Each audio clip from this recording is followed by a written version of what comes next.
Hello everyone, I am here with my very good friend Arlie Hughes. You've probably seen her all over the internet already. She is a super famous, lovely and talented singer and songwriter in Thunder Bay. And she's also one of my best good friends, and she's also been in a few of my painting courses, and I wanted to talk to you a little bit about the upcoming painting course that's happening, and I thought Arlie would be the perfect person to do that. So we're just here having tea and chatting a little bit about the theme of this painting course, yes, which is cultivating sacred relationships with yourself and others. And one of the big kind of pieces around doing that work, as I've been learning and Arlie's been learning too, is around protection and boundaries. And we've both been reading this super fantastic book, which is a part of our course actually. It's called Protection and Boundaries by a woman named Pixie Lighthorse. She's fantastic. You can find her on Instagram or online at pixielighthorse.com.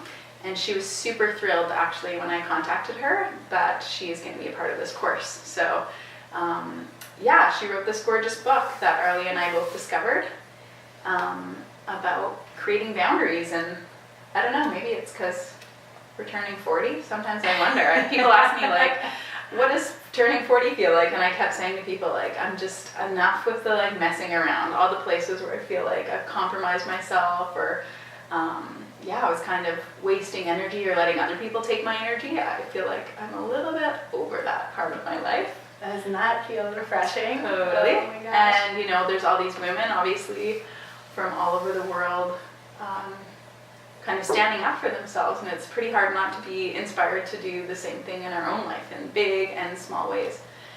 So that's really part of what the theme of the course is about. And I guess I wanted to ask Arlie about her experience reading this book. You got the book before I got it in the mail. Yes. And started raving about it. Yeah, it basically, the book basically saved me on a lot of levels because it's really concise, and you can just flip anywhere in it and let the book speak to you as it wants to.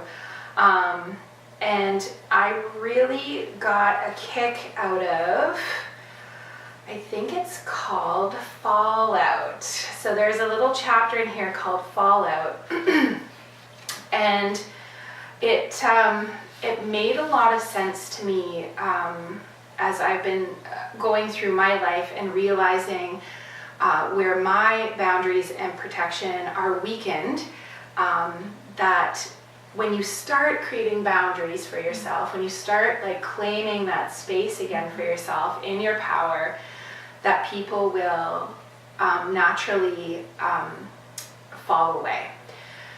And that's okay, but even just I'll just read you the first little bit of this because it was really powerful for me. So the first little bit of this Fallout chapter is, when we begin to assert boundaries, determining our lines in the sand that help us and others to feel safe in a relationship, there can be casualties. Not everyone is keen to have healthy relationships, and this is so true. It's true for me in my life. And even though you're keen to have healthy relationships and create healthy boundaries and talk it out and be sensitive and be emotional with it, there's a lot of people who will put a stop to it, and They'll try to challenge it. They'll try to challenge it. Yeah.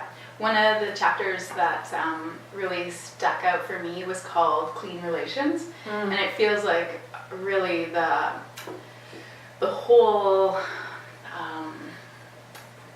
kind of energy in which I try to live my life, which is about trying to be in integrity in our relationships. And when there are places in relationships that like sometimes feel like they have tension, or maybe there's a mismatch in some kind of way, maybe there's conflict in certain ways, that being honest about that feels really important to me. And like sometimes being honest doesn't necessarily resolve the conflict, because not everybody deals with conflict the same, wants to deal with it, maybe is even invested in the relationship to the same degree.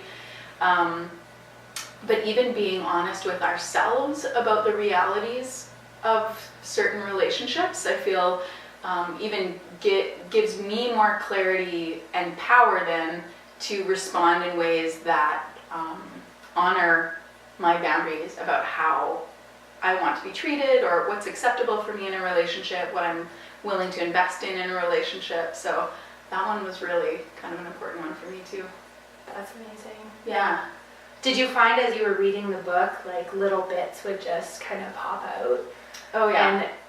And you kind of almost get the medicine that you need in that moment too. It was really surprising to me how a simple, sweet book like that was just so powerful. Yeah. So how are you going to integrate this into your next steps? Yeah, so it's a part of our painting as a spiritual practice class, and so that's a 7-week painting course where I'll walk you through painting your own visionary painting. That's still going to happen, but there's an online component that is going to have some SoundCloud audio of different readings from this book from Pixie Lighthorse. Different exercises we're going to be able to do, and kind of the first hour actually of our class is going to be spent doing this kind of work, kind of talking about the different themes, doing some sharing, doing some like group work together, and also I think it'll be translated into the painting. Like years ago, one of my teachers gifted me with a super gorgeous chakra clearing meditation. I probably led you through it before. Yeah.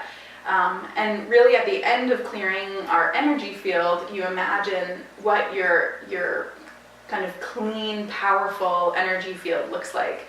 And for anyone who's ever taken my class before, we always basically create a portal that our image is going to come through at the beginning of our painting. And I imagine really transforming our own personal work and wisdom of looking at our boundaries and letting that kind of be the healing tool that informs the painting process. So I think along the way, imagery might come through. Who are your allies that are helping you keep boundaries?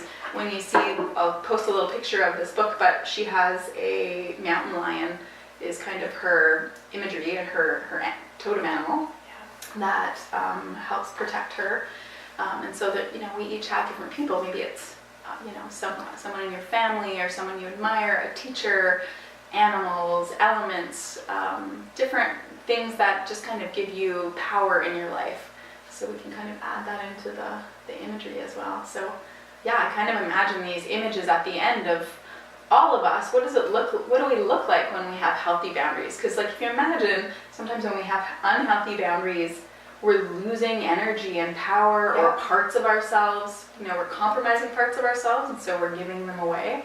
And like, what would we look like if we actually owned all of our resources and owned who we actually are without doing that kind of compromising dance in order to please other people? And I feel like it may give you a space to go back and reclaim some of those bits. Absolutely. That you've lost along the way, because we all we all give bits of ourselves to the people in our lives and the situations that happen or situations that have happened a long time ago, and we sometimes lose those little bits. Totally. So I hear a reclaiming of person. I hear reclaiming of your soul bits, your soul parts that feel. Yeah, and sometimes we've known all along that those parts of us were kind of missing, or like we weren't giving them a space. And so it's almost like, by creating a deliberate container to do that kind of safe exploration, we can make those parts of ourselves visible again, and kind of, even just by making them visible, and maybe you might even make it visible on your canvas, but by even making it visible to ourselves is when we can really have the power to call it back at all. What gave you the inspiration for this course? Oh, I feel like I've done a lot of outputting of energy myself over the years and lots of relationships. And again, I feel like maybe being 40 is part of it. Feeling as a woman the importance of having integrity around my boundaries right now, and teaching my daughters that. And doing my own kind of healing work, realizing like, there's places where, something happened and I kind of need to do that thing where I kind of reclaim myself. And there's something about like spiritual autonomy is there for me. And yeah, living cleanly, living in integrity with my spirit, basically, which I think we're probably all trying to do. Yeah, it sounds big. It sounds big It and is strong too. Yeah. Totally. And I'm hoping that there'll be an online component or like an online version of the course. Hopefully, I'm working on it right now. And so if you're interested in maybe doing it online, you can send me a little note and let me know you're interested, and I'll see if we can organize something. And if you haven't been to a painting class of Angie's in any form, and you're looking to do some work for yourself, it is such a safe and held space. And I think you were telling me the form of your class is going to look a little bit different this time around. Like for this specific class, like the painting is going to be a bit of a focus, but it's not going to be the entirety of what the class is about. Yeah, probably the first third of the class will be around doing work on ourselves, and then kind of bringing that into the painting. And everyone will be able to bring their painting home in between, so there'll be no shortage of time for the painting as well. Right. And it really is for anyone, you know, even if you've never painted before. I don't think have you painted before? I've never painted before you painted with me. I think I did one course out at your camp a long time ago, where I painted with you. But I mean, she's painted, you know, you can take all these things home too that you learn in class, all the techniques, and just keep painting. And Arlie's been painting away at her house too. Yeah, I'm lots of beans such come through.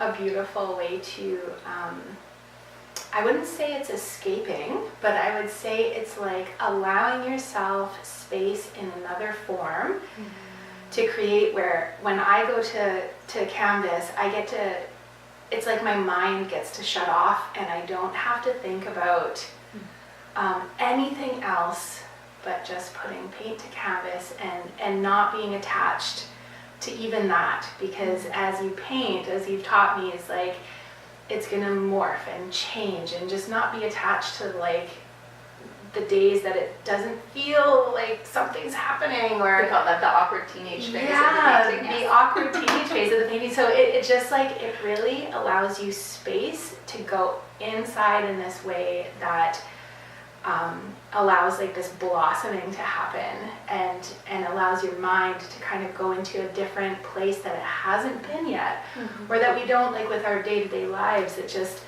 we're in busy brain and we're busy body, and you know, we're thinking about everything else, but going in is such a beautiful meditation.